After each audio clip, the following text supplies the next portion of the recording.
so exciting hearing what Andre does, as you know, after Radio 5 and then onto Radio Sonagrense, that we sort of ask him, please, you know, and this is our next session. So Andre did tell us what the idea of the project and stuff was. So we were very, very keen, and Andre thankfully agreed to come and talk to us again, just to tell us what has happened since. So Andre, if you're okay, we can. It's over to you. Good afternoon, everybody. Thank you so much for having me back. I'm just going to sort of recap what we did briefly last time, just so that for those that weren't there, and just to refresh everybody's memory. So in April this year, the SABC radio station RSG started a brand new breakfast show. Now, the reason that was a necessity was all of the radio stations at the SABC have to become self-sufficient, which means they need to pay for themselves. In the previous model, the commercial radio stations at the SABC, namely 5FM, Good Hope, and Metro, were tasked with generating the majority of the money to pay for the rest of the radio stations. That turned out to be unsustainable and not a really clever way of using the market that the SABC already has. A simple example, 5FM, the other station that I work at, we have 1.1 million listeners. RSG, the other station that I work at, has 1.5 million listeners. There's no reason why you cannot monetize your audience, even though you are a PBS station, PBS standing for Public Broadcast Service. Public broadcast services at the SABC are basically all of the radio stations at the SABC in all of our languages, official languages. So that would be Zulu, Tswana, Sotho, etc., etc., etc. And obviously RSG is the Afrikaans station. So we were tasked with creating a commercial breakfast show so that we could monetize some of those 1.5 million listeners. These are some of the reasons that we used to justify the changes. There are 6.8 million adults in South Africa that speak Afrikaans as their first language. Of that, 3.4 million are colored, 2.7 million are white, and plus minus 30 million adults in South Africa understand Afrikaans. Afrikaans is the most widely understood language in South Africa, even though the majority of people who understand it, it is not their first language, but they can understand the language. Okay, 35% of spending power comes from Afrikaans consumers, so it is a rather big chunk of the pie when it comes to spending, so it makes sense to try and monetize this audience. Sorry, my mouse likes to jump here the wrong way. So this was the initial team that was set out. We had Sue Paylor-Slabbert, Gustav Greiling, Robbie Cruz. They were the presenters. Blaine Jones on traffic and social media. Myself, Andre, as the producer.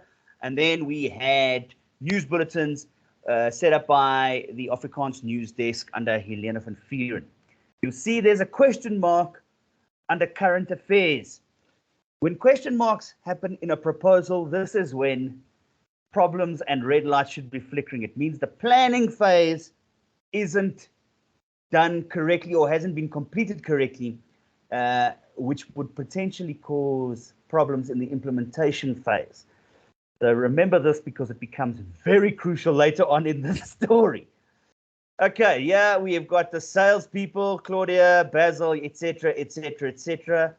This is also important to remember because this is a massive part of the cog when it comes to measuring our success later on. So this was the initial clock set out by the previous programs manager in planning the show. I say the previous program manager because subsequently within the first 3 months of the show starting up, this program manager resigned, and he was part of the reason the question marks were there earlier on. He was the guy planning this show. So this was the 7 to 8 clock, and this was the 8 to 9 clock. You'll see it's very busy. There's all sorts of things going on, etc., etc., etc. Please excuse my mouse. So what went wrong initially when we started the planning of this Oppenbakker show on RSG? Well, as mentioned, this initial clock that was I've just shown you was not suited to requirements because the person who set it out had no experience in putting together a breakfast show clock. Also, the hiring process that occurred when putting the team together was a bit of a disaster. 3 presenters on a radio show are probably 2 presenters too many. Because if you've only got 2 hours, there's only so much time to talk. And when you start fighting for airtime amongst the presenters, it creates conflict on air that is unpalatable to a listener. Also, the 2016 pay scale that is currently being adopted by the SABC to alleviate the much vaunted financial problems we have also hampers the hiring process. It means you can't get exactly the right people, so you kind of have to skimp, etc., etc. Then the members of the team were approached. They were all promised something different. Each of the initial 3 members thought that they were going to be the main presenter, which turned out not to be the case, which once again speaks to the planning phase of this project. So we needed to find a way forward. So we needed to find out what the mandate of the show is, meaning like what did the show have to do? Then when I put together this presentation, we needed to ask ourselves, has the mandate changed? Has what was told us on day 1 changed from today? And are the people currently tasked with providing this mandate the correct people for the job? Those are the questions that needed to be answered. Also, we needed to identify the elephant in the room. For those of you who perhaps listened to ADSG in the past, Lynette Francis Purin was a very loved member of the ADSG broadcast team. She was fired unceremoniously. She was, in fact, turned off during her last show because of a bad management decision. And that decision directly impacted the product that went out and then the product that replaced it, because people were so upset about how Lynette Francis Purin was let go at during her show, and whoever then took up the slot, being us, Oppenwacker next, were immediately scapegoated as the bad guys, even though we had nothing to do with how she was left.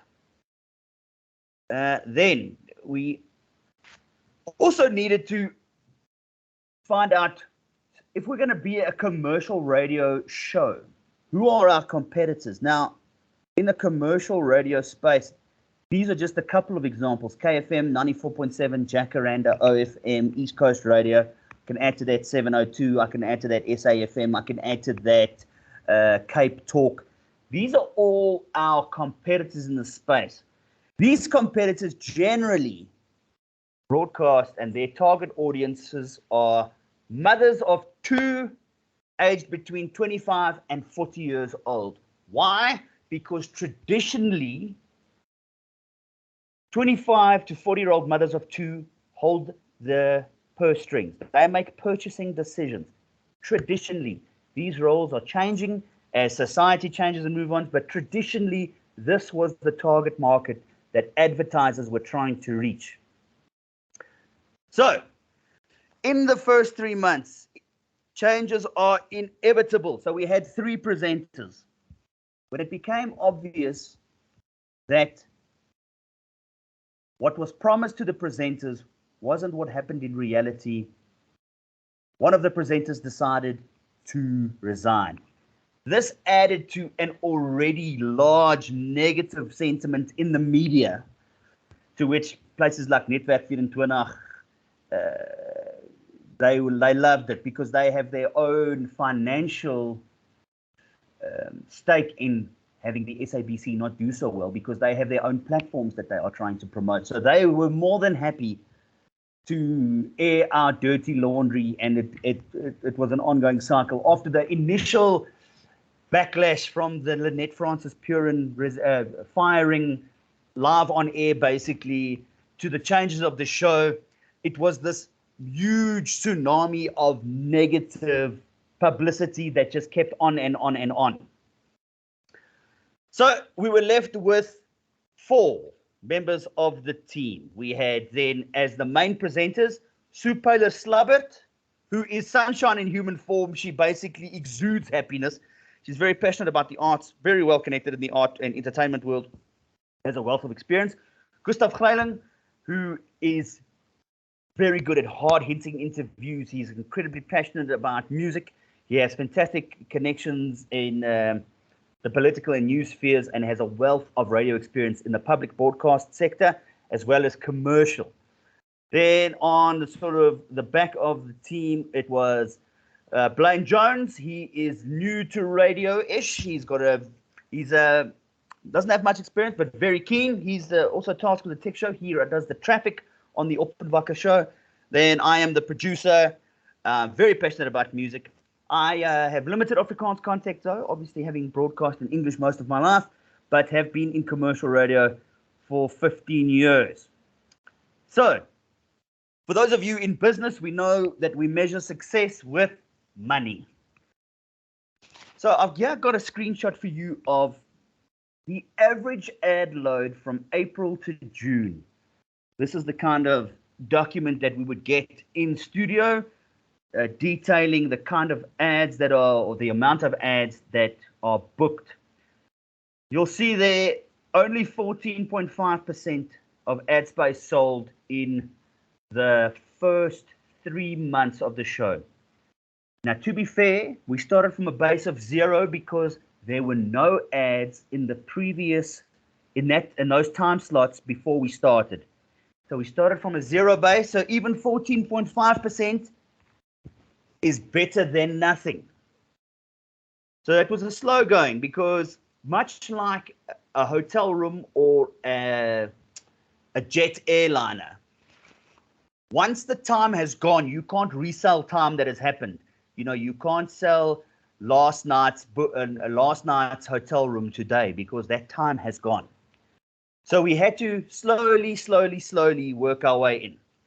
Now, if we look after the changes, after Robbie left and after we implemented the changes that I spoke about in our last session, becoming a bit more focused on our content, exactly how we're going to tackle this massive elephant in the room one bite at a time. In the months July to September, you can see there's a marked increase in ad space sold. 36.9% ad space sold in the month July to September. So, yes, slowly but surely we are, even though we are not fully sold out, no radio station is ever really sold out except in ultra busy times towards the end of the year, Christmas time. So slowly but surely we are making inroads, and I think we can say that the changes that were implemented after reviewing and constantly making sure that we are sticking to the plan, it's working out. Projection wise, if we work on the 6 months previously, you can see that by end of this year, October to December, we'll hopefully be at around 58% of potential ad space sold, which turns into revenue that the SABC never had, RSG never had, because remembering that the spaces that we have taken over, the 2 hours between 7 and 9, were never sold previously because of the mandate of those shows. So the new commercial breakfast show, Oppenwacker, is slowly but surely eating in and creating market share. But now we can also having to look at, what are possible stumbling blocks? How come, it's all fine and well to say that we projected to get to 58% and we're now on 36.9%. But what are some of the obstacles to growth? So externally, obviously, everybody in the world is still recovering from COVID-19, our economy included. A lot of economies around the world are doing much better at recovering, and there are many reasons for this. Then also the market that we are trying to service, especially the sales or the clients that are potentially going to buy on us, are still assessing the new show. 6 months in the world of radio is quite short. Generally, they say to establish any new radio show takes between 2 and 3 years. So in 6 months of the show, it's still relatively new, and listeners and clients are still assessing the show to see if it meets their needs.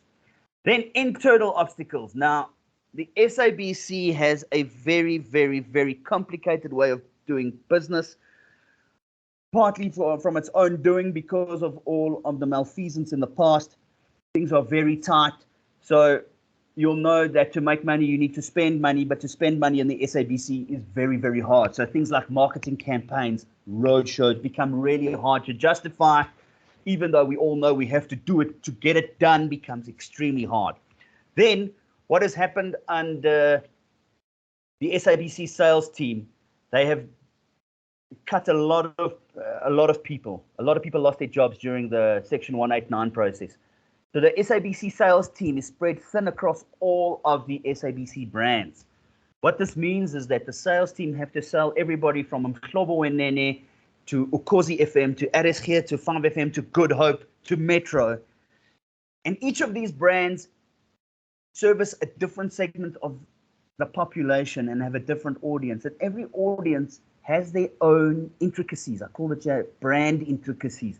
The way you sell to an RSG audience will not be the way you sell to Mhlobo Wenene audience. There's, other than language, there are other intricacies that make these sales. You need persons on the ground, and we don't have them. Salespeople in the SABC are spread very, very thin. So that's currently where we're at. And I thought for the rest of this show, for this not just show, you can see I'm in radio. For the rest of this presentation, what we would do is, if you had any questions, I'm happy to field them, have a chat about learnings that I've had, or maybe things that can be applied to your particular workplaces, etc., etc. Pete, I don't know if you want to lead this this kind of. Andre, yeah, I think let's open for. I think we've got about 30 people on now. So as you guys can remember, Andre went and did the turnaround in Radio 5, and that seems to be going well. Instead of the option they had 2 years ago of closing down. And it's interesting what has happened with RSG, because you were telling us about some of the things that you were facing, especially with the three guys. You've got completely different sort of personalities and egos, and then one resigned. I mean, Andre, that's quite interesting, because I mean he resigned very quickly, didn't he? Yes, it was. I mean, the show wasn't even 3 months old when he resigned. So it was another stumbling block. But I think what that resignation and that tells us is that the planning phase of this project was woefully inadequate. Yeah. There's that old saying, there's never enough time to do it right the first time, but always enough time to do it properly the second time. And that's exactly what happened here. We kind of had to, on the job, fix the problem. I mean, I was only called 2 weeks before, 2 weeks into March, 2 weeks before they started live. They phoned me as the producer. That's crazy. Yeah, so the planning phase was massively inadequate, and it's unfortunately quite indicative of sometimes a lot of the, especially in the SOEs, and like we're great at making a plan, so we know that we need to make money, but the implementation, which I say includes the planning, the planning needs to be properly done by people who know what they're doing, and that's often where some of the balls get dropped. Yeah, like I think you told us last time as well about the person that was supposed to be the whole project sponsor didn't have the skills, but sort of took the sponsorship role and then sort of made it so much more difficult afterwards. But Andre, yes, it's great that, I mean, if I just look at your advertising, the advertising sale, right, with all of the other things that a thin sales force and not paying their right salaries and all of those kind of things. And you can also see the guys that's advertising, it's like, yes, one would expect ABSA being more maybe towards the Afrikaans market because it's Old Volkshuis and Trustbank and all of those kind of things. But there's Standard Bank, which has always been the English bank, and you've got the car guys, We Buy Cars and stuff, which is like, so I think your advertising audience is also seeing a different listener audience building. I know you were saying you are building the younger audience as well, and that is going to bring in different advertisers. Yes, yes. So that's great. I mean, that's like flipping hat off for that one. And like you say, it's like even the 18% or whatever doesn't, 18% is a hell of a lot more than zero. Well, exactly. So, I mean, the show already is self-sufficient. The show pays for itself, and the show, the idea there's an old saying in radio that if you can't pay for your radio station before 9 o'clock, you can't pay for your radio station. Okay. Because the biggest audience of most radio stations is in the morning, because people are driving to work, etc., etc., etc. So it's always going to be the focus, and that is why the SABC, gave us the mandate to start it. We haven't become a totally commercial radio station, so we still have to fill our public broadcast.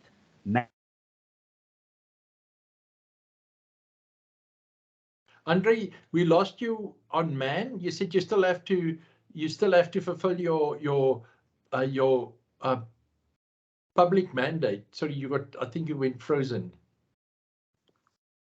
The broadcast. There we go. I'm back. Okay.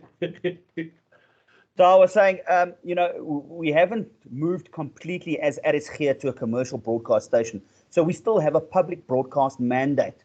Okay. We as a show still have to meet that mandate while juggling the commercial ambition that the station and the SABC want. So it's still quite a tight thing to do. We can't, sometimes we have to say, listen, we can't do a thing.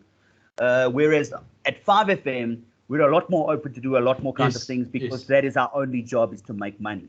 Whereas at RSG, we have to juggle the mandate of public broadcaster and commercial radio. Okay. Andre, and the new person that's got the whole sponsorship role. You mean the new program manager? Yeah.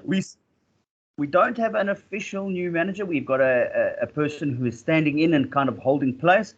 And what they have done is, because they also understand that this particular person comes from a drama background, not a commercial radio station or a commercial background, what they've done is they have ceded a lot of the responsibility to the team and myself, people who have been doing it for a long time. So, and I think that's also the way that management is moving worldwide.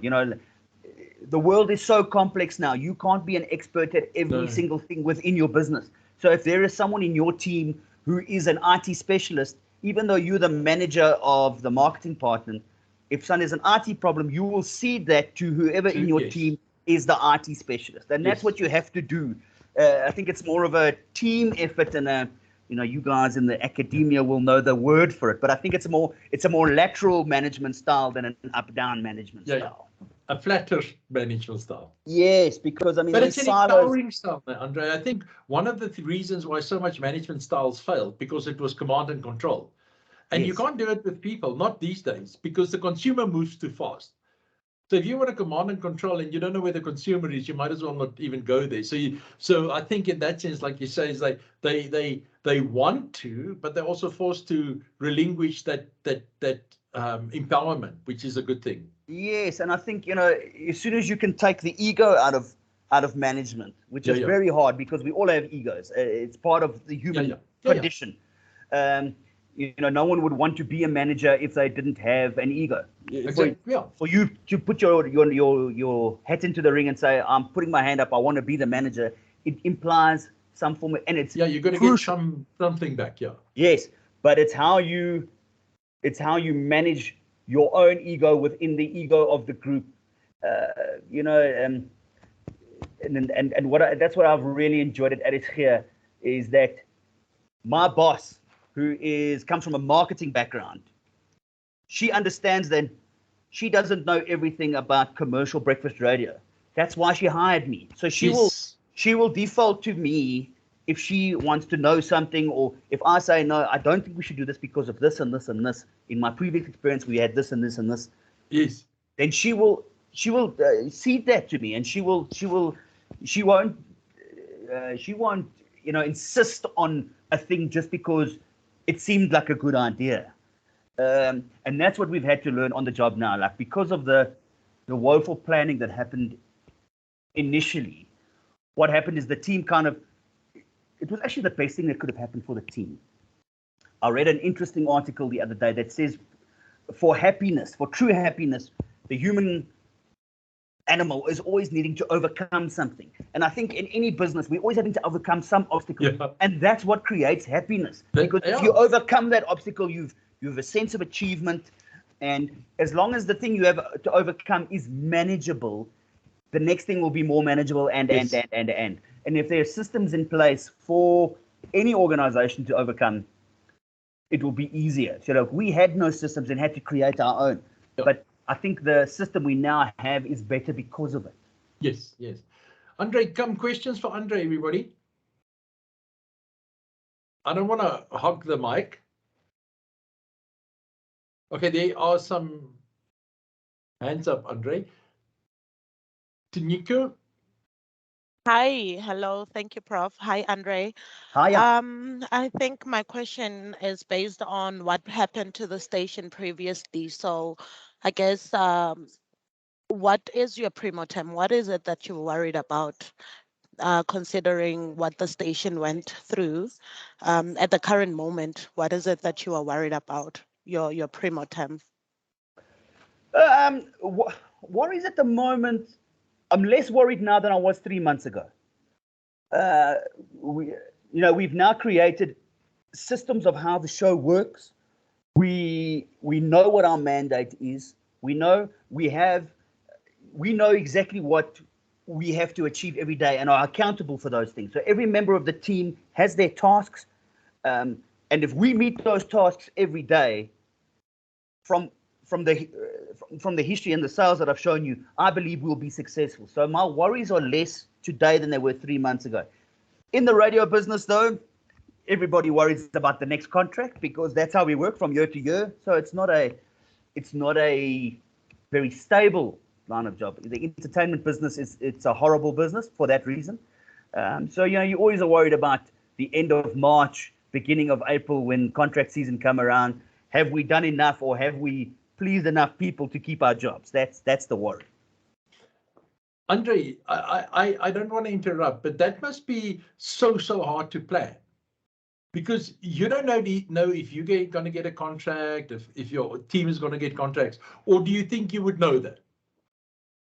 Well, this is once again where good management comes in. Like, I would say that by this stage of 6 months into a show, the feedback you would have gotten from management should give you some indication of what the next 6 months would be like, okay, which would give you some insight into whether or not April would be successful as in terms of a contract. So it is the nature of the beast of radio, and everybody knows it. But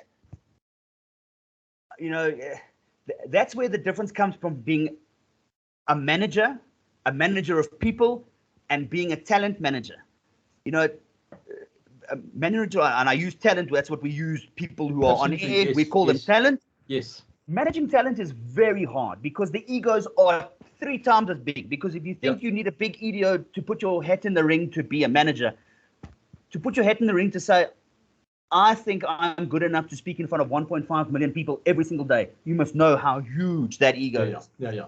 And these egos generally come with little hearts because a small little word can shatter them. Yeah. So when it comes to planning, you can only, as a radio producer and presenter, plan what you can plan, control what you can control. Yeah. So I know I need to deliver a show tomorrow, Monday, Tuesday, Wednesday, up until March the 31st, and I plan accordingly. Okay. A good manager, program manager, should let you know in January, like, hey, yes, it's going well, don't worry, keep going, which also motivates you to work harder and then keep things going. Yes. If you tell someone, you must know that if the program manager goes quiet in January and doesn't speak to you, you must know that March is going to be horrible. Okay. So your stakeholder management has to be good, both sides.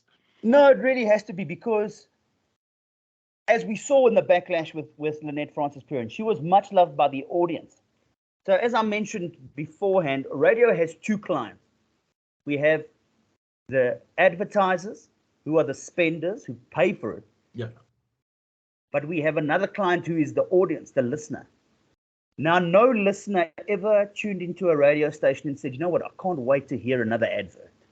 That's not what they tune in. No. The thing that the talent does is make the content that they are delivering so enticing that the listener doesn't mind listening through the advertisement. Yes. And Yes. that's the trick. So when a team or a presenter leaves, it doesn't necessarily affect the advertiser so much, but it has a massive effect on the listener because the listener has built some equity with, Yes. Those who have listened to Metro know what a huge loss it was when Fresh left. Everyone knows Thibaut Touch, who got fired the other day. What a massive shock that was to the listeners because you build relationships with these people. Yeah. So that's why it's now the manager of this process needs to keep those in mind because not only are you going to affect potentially sales because even though advertisers are not directly linked to particular people, they become aware. They are also listeners. So I will, if I'm a brand specialist and I need to place my money, I'm going to place my money on the radio station I listen to. So if my favorite radio station is Ukozi and my favorite radio presenter is the breakfast show host on Ukozi and he gets fired, Yes. all of a sudden I'm not so happy anymore. I might not spend. So this is all the kind of things that need to be thought about in terms of a radio programmer's responsibility. Yeah. Thanks, Andre. Questions for Andre, guys? Input.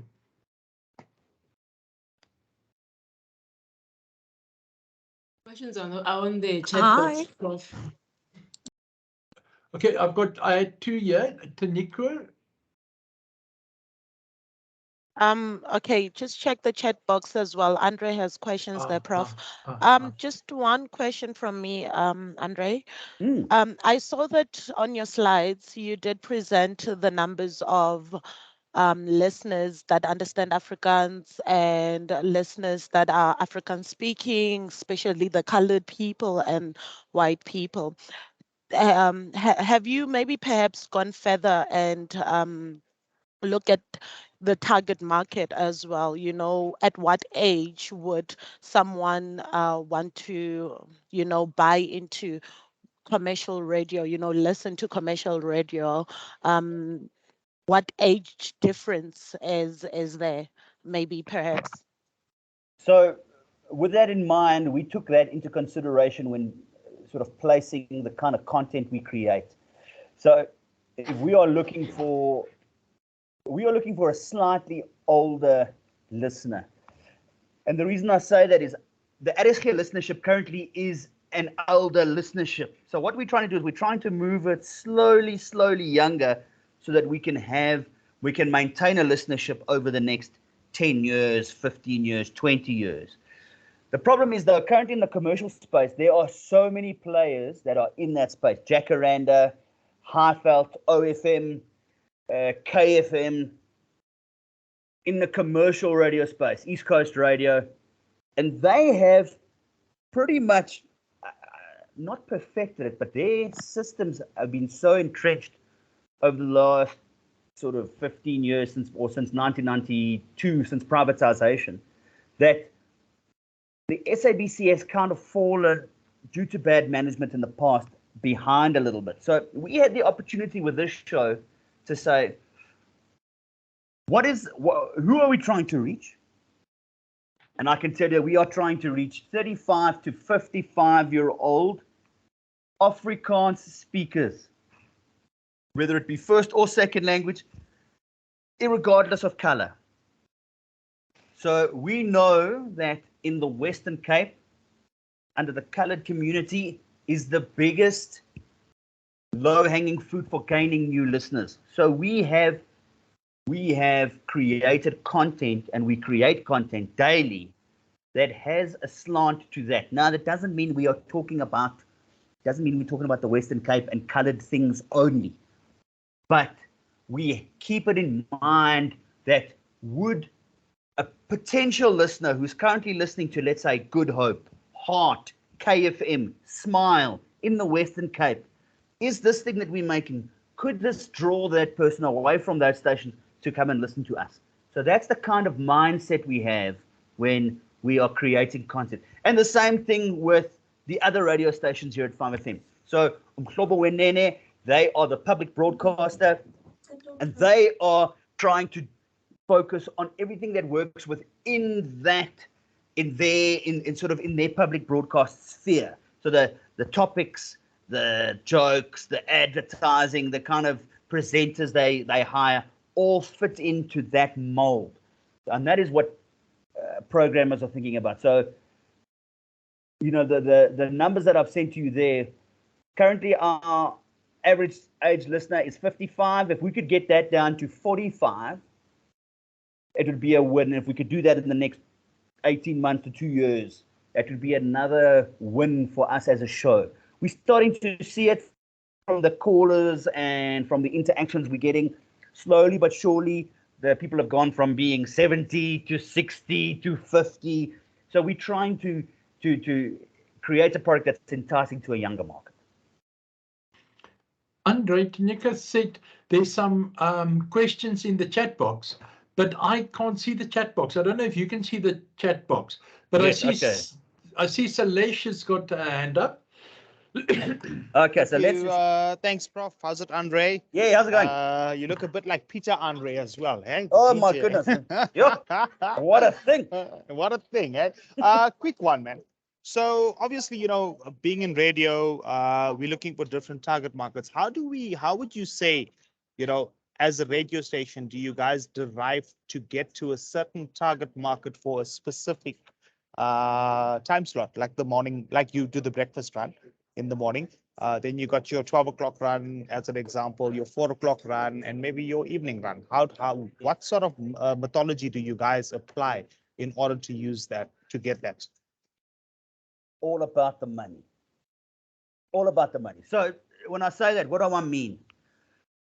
The commercial radio stations. Now, it's important to define and differentiate.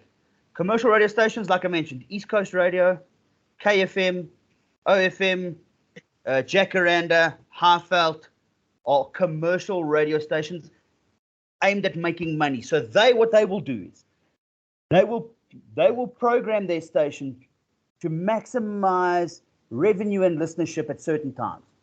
So when I was working at OFM, because I've worked at many radio stations, when I worked at OFM, we had a very definite change of music and presenter style after 7 o'clock in the evening. We were then trying to target the youth. So you had a very adult contemporary feel from 6 until 6. Then we had a transition period, and then from 7 o'clock, you could hear. Hello? Somebody has got their mic on. We can hear you talking in the background. So I'll just see what it is. So what we were then trying to do was trying to attract a younger audience after 7 o'clock. So the reason for that was to create future audience and to generate properties where younger brands could attach themselves to. So that's basically how the economics of a radio station work.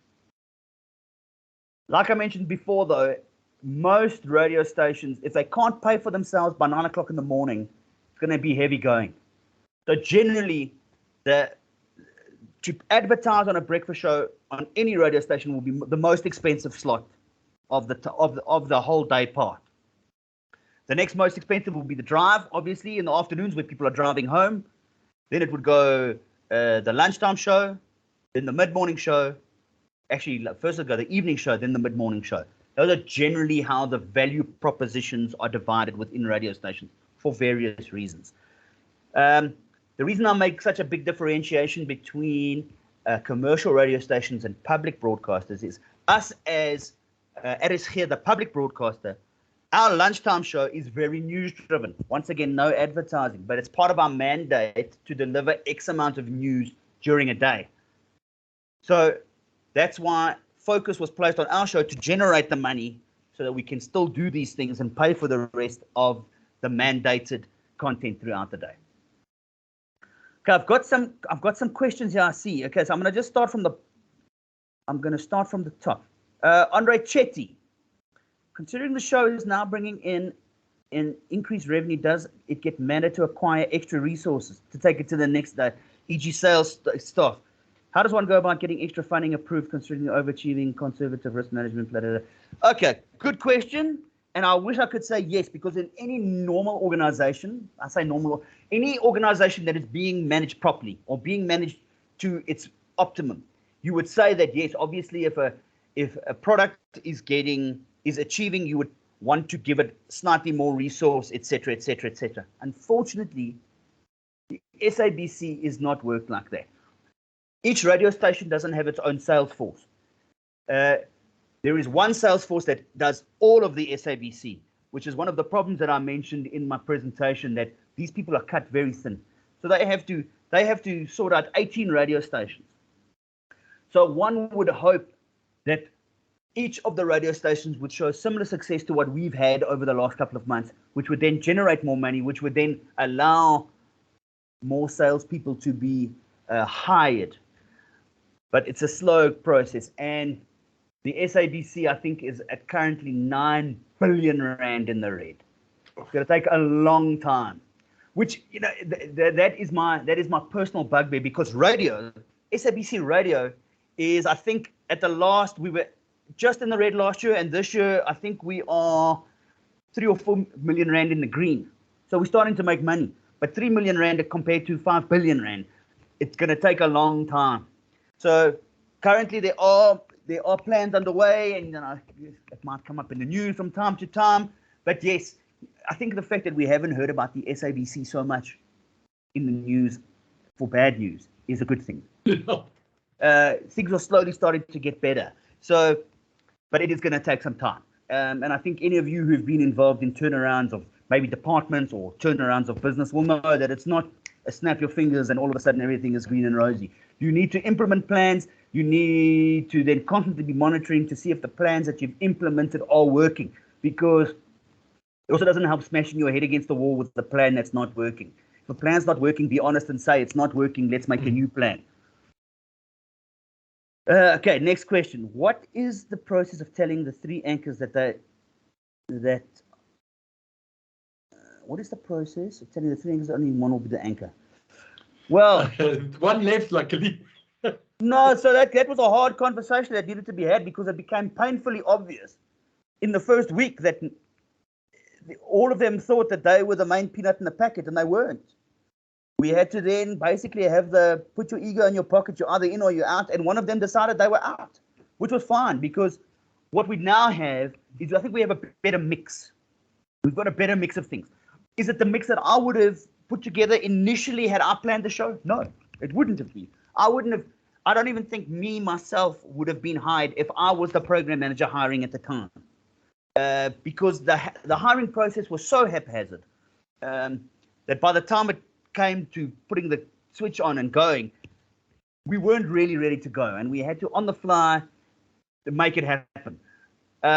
6 months in, do I think we're the best team for the job? Absolutely, because it's kind of like stainless steel. We've been through the fire. We've been pummeled and pummeled and pummeled. That's why I'm not so worried about the future, because what happened to us in the first 6 months, it would be really hard to replicate that. You know, like once you've been called the things we've been called and told the things we've been told, it's not like water off a duck's back. So sometimes adversity is good for a team.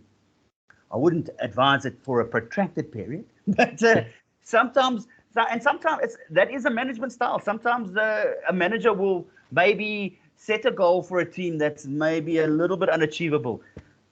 I think our management did it unknowingly, because they didn't know what was achievable or had done it themselves. But sometimes a manager who knows will maybe, and sometimes they do it with stretch targets. Yeah, sometimes they'll stretch, and sometimes it's a bit unfair. Like they'll stretch budgetary targets, like you need to make extra money, which, yeah, you know, like in the world of rands and cents, you know, I showed those numbers of what our spend is. And like I said, our current ad spend is 38%, but I can promise you, I think in success terms, we are way more than a 38% successful team. Yeah. From where we started on day 1 to 6 months in, I am very proud of the product that we deliver. And you know, like it might not be, the rands and cents might not be showing right now, but in terms of the value that I think we deliver. And that's where I think good managers find ways to reward teams on more than just money. Okay. Here we go. Andre, by making it so efficient, almost autonomous and self-managing, is there a fear that you have worked yourself out of a job? Well, Andre, luckily I'm the guy that everything comes through me at the moment. So luckily I've become the guy that's involved in the sales. I'm involved in the programming. I'm involved in the making of the audio. I push the buttons in the morning. So So you say, yeah. So I've always tried to make myself 10% better than the next guy in any organization that I work in. If you're 10% better than the next guy's going to get fired. Doesn't always work like that, but that was the theory. So yeah, I'm not worried. But like I say, March comes around. If they decide that this little experiment hasn't worked out for the SABC and they're going in a new direction, too bad, so sad, you're dead. That's how it goes. Hi, Andre. Sorry, I'm the MM officer. I'm not with Andre Chetty. My question you've actually answered. I wanted to find out about your turnaround strategy as well as the market that you're targeting, but you did answer those. Thank you so much. Thank you. No worries. Louis Hubert says, what does the listener numbers look like? We currently, actually, we had a little bump in the numbers, especially in the time slot that we're in. So I think we're on, as a total radio station, on about 1.56 million listeners. And the crucial 7 to 9 slot that is ours has gone up markedly. I think it's gone up like 12% from the previous RAMs of the previous shows. RAMs, which stands for Radio Audience Measurement Survey, we call them RAMs. RAMs are also, to be accurate, you need a year. So in a year's time, I can give you a much better synopsis of how the show is doing. But slowly but surely, we can see the green shoots. And by the interactions, we can see emails, SMSs, WhatsApps, etc. We can see an increase. So slowly but surely, we're winning the battle. But it takes a long time. It takes between 2 and 3 years to completely establish a new show. Any more questions? Have I answered all of them that are here? How does one go about getting extra funding approved considering the overarching? Oh yeah, that was the one we answered just now. Any more questions? is there any more questions for Andre? Hi, Andre. I've just got another one. So you said right at the beginning that the salaries that SABC is willing to pay is really low. And now you've created this recipe of success. So you've tapped into a different market, you've tapped into advertising, and it's growing, right? And now you've got this recipe. How do you then prevent your rival stations from actually poaching these this duo as such? Because you've got this listenership, and I imagine as soon as they poach them, that listenership is going to follow. Yes, that is a problem across radio. I mean, a young woman I used to work with, Tando Tabete, she was on 5FM, The Drive. She's now on 94.7. It happens. It's part of the game. And were the SABC to be on firm financial footing, we should, in theory, be able to outpay anybody. At the moment, we can't. So, should a commercial radio station like a Jacaranda, like an OFM, like a KFM, like a Cape Talk approach one of our presenters and offer them more money, there's a good chance they'd probably go. What I have done, though, is I have made the show, the star. And by what I mean by that, for those of you who are in your mid-40s, late 30s, and remember 5FM back in the day, 5FM used to make stars out of their presenters. So they were big on promoting and putting a lot of resource into uplifting the brand of each individual DJ, which became a problem when the DJ left. So you've spent this money, you've given this platform, and now they've just taken that platform and moved to another radio station. So to prevent that in my current role, I have put all of the imaging, so all of my imaging that I make for it doesn't detract from the presenters, but it doesn't overly promote them. It promotes the show. So for rough translations, like the show would be Open Wakker, the show where you get the most news, the most up-to-date weather. So it's the show that's the star, not the individual personalities. 5FM had a massive problem in that. When Fresh left in 2017 and went to Metro, we lost all that capital that 5 had pumped into him over years. 5 and Fresh were synonymous, the same way when Fresh was at YFM before that, he had created himself, and Y had pumped so much resource into him and created this brand that when he left and came to 5, he brought it all with him here. And the same when he went to Metro. So I'd learned those lessons, and when I was scripting the imaging for our show, I had that in my mind when I was writing the stuff. Fantastic. Thanks for that. Andre, even so yeah, I mean, it's difficult because a lot of them don't even have to resign. They just move to a different department. Yes. Yeah, I see here we've got Andre. Yes, you said like the Roger Good Show. So you'll see like now where the breakfast show used to be called the Roger Good Show. The breakfast show is now called 5FM Mornings or 5FM Breakfast. So we've changed that for that exact reason. So yes, that's on the. Sorry, Peter was saying some people could just move to a different department. Yeah, I'm saying so. I mean, they still work for the SABC, but they just go from Jacaranda to, like you were saying, going from Radio 5 to 94.7. So you those are not the same companies. Oh, they're not the same company. So no, 94.7 is owned by Prime Media. Prime Media, sorry.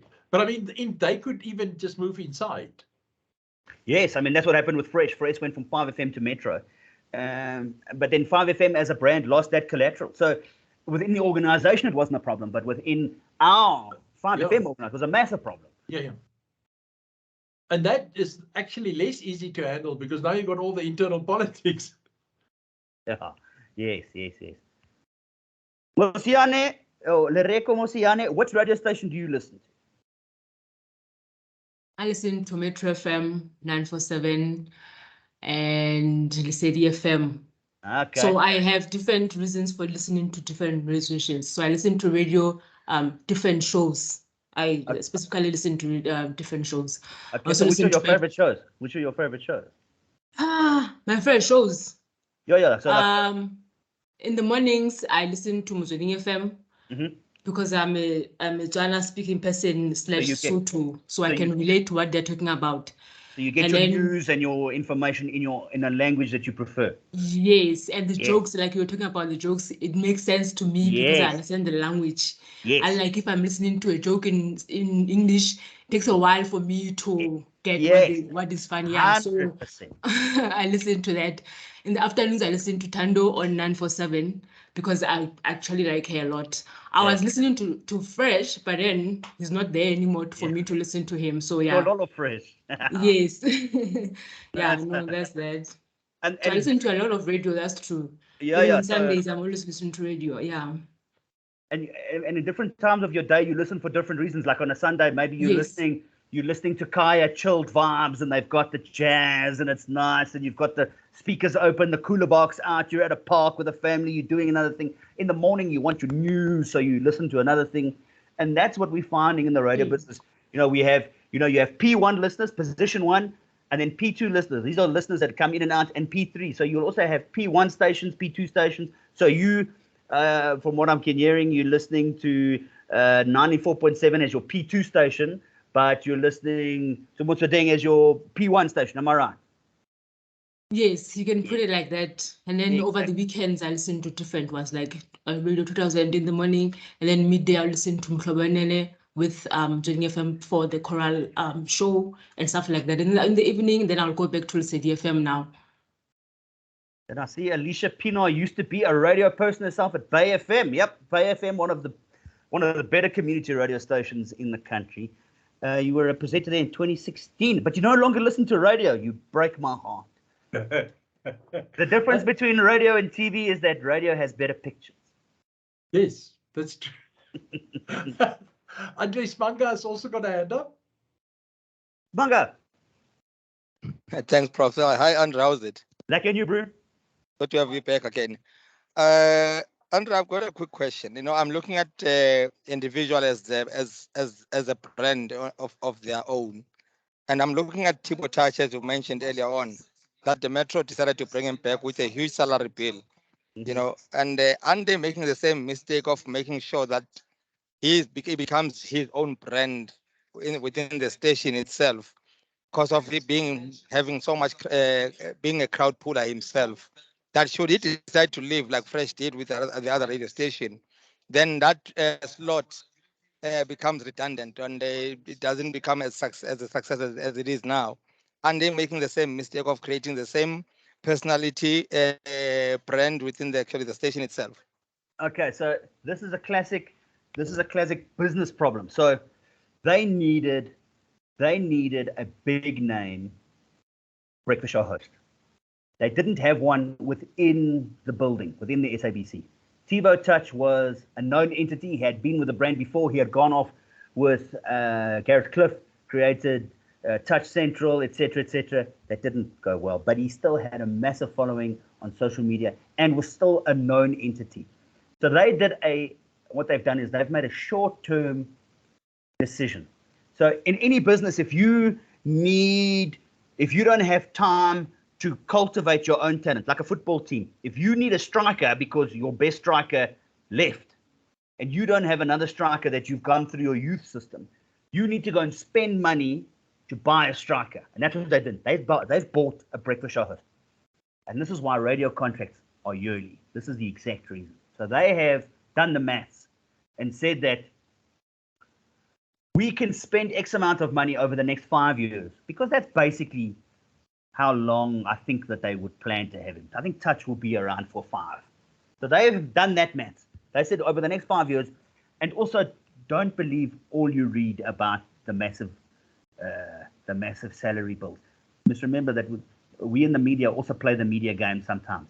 If we say we're paying someone big money, all of a sudden we're going to tune in because this money must be worth something. So now we're listening because we're going to hear what this big money has bought. So yes, he's come at an inflated price, but don't believe the exact numbers. So like I say, this has been a business decision. Hopefully what will happen, and it is happening because I know the program manager of Metro. He used to be the program manager at 5 for a very short time. So what they're doing now is they are cultivating young presenters that will hopefully in 5 years, by the time Touch is done, be able to slot in there. And they would have saved themselves. So they would have paid for Touch for 5 years, but they would have been cultivating their own youth system, hopefully successfully, between now and then. Makes sense. Andre, I have a suggestion. Give us equipment, local government, but we only need to listen to your radio station. I don't think local government would love to just listen to RSG. I would love it. It would be fantastic. But I think some of the people that are working in the office would strike or not come to work. Oh, gosh. Any more questions? Any more questions for Andre? I could chat to you all day, but I don't want to waste your time. Andre, I think they all happy, but I just thank you so much again. Yeah, it's lovely just to you know what's nice with you, and Maria and I have been talking about it a lot, is like we're doing project management, and we know it's about relationships and about stakeholder management, and sometimes people tell us projects that they've done or projects that they're going to do and stuff, and it's really, really nice to have you as part of the APM, because you tell us what you're doing, the good and the bad, and it's nice to just to go on the journey with you. So just thank you very, very much from all of us, Andre. We really enjoy you, and we really enjoyed your input, and you're fantastic. It's just nice to hear this happening in the real world. No, it's only a pleasure. And whatever you guys are doing, the people that are listening on your projects, I was a student of the University of Free State Business School many years ago. And but I honestly, I still apply the things that I learned during my MDP those years. I use it basically every day. And Prof. Pete mentioned last time, the soft skills are the hard skills. Like emotional intelligence is hard, and some people just don't have it in them, and like it's all part of the journey. And yeah, my journey has been made much better by the University of the Free States Business School. So I hope you guys have the same experience, and I hope you all get massive promotions. And if you ever get a radio diary and you need to fill in what you listen to between 7 and 9 in the morning, open wakker or 5 breakfast, those will help me lots.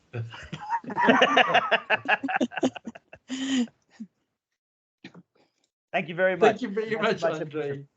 Thank you, Andre. Yes. Thanks, guys. Bye.